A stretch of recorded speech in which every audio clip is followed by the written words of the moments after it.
நான் பிடிச்ச முயலுக்கு 3 காலு. இந்த மாதிரி ஒரு மைண்ட் செட்டில் இருக்கிறவங்க லைஃப்பில் சக்ஸஸ் ஆகிறது கிடையாது. ஆனால் ட்ரேடிங்குள்ளே நியூவாக வரவங்க இதே ஒரு மைண்ட் செட்டில் வந்து இருக்கிறாங்க. ட்ரேடிங்குள்ளே வந்ததும் எது தெரியுதோ இல்லையோ, நிஃப்டின்னு ஒன்று இருக்குது, பேங்க் நிஃப்டின்னு ஒன்று இருக்குது, அதில் ஆப்ஷன் பையிங் வந்து பண்ணலாம். இது வந்து தெரிஞ்சிருது. அவங்களும் 1 மாதம் 2 மாதம் ட்ரேடு பண்ணி பார்த்துட்டு ஓகே லாஸ் தான் வருது, பங்குச்சந்தைனாலே லாஸ் தான், இந்த ஒரு மைண்ட் செட்டில் வெளியே போயிடுறாங்க.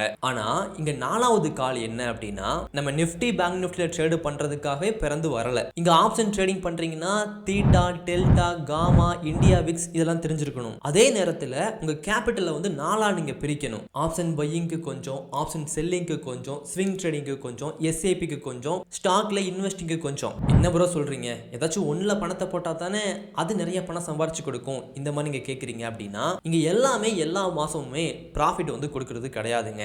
இங்கே எல்லாமே எல்லா வருஷமும் எல்லா மாதமும் கொஞ்சம் கொஞ்சம் லாஸ் வந்து கொடுத்துக்கிட்டு இருக்கு. ஸோ ஒன்று லாஸ் கொடுக்கும்போது மீதி 3 வந்து ப்ராஃபிட் வந்து கொடுத்துருது.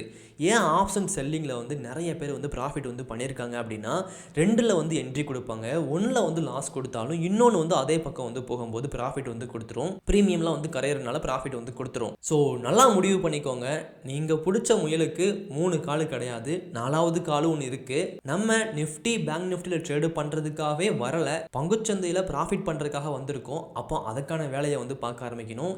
எல்லாத்தையுமே கற்றுக்கோங்க. நான் சொல்கிறது உண்மையா இல்லையா அப்படிங்கிறத கொஞ்சம் சொல்லுங்கள்.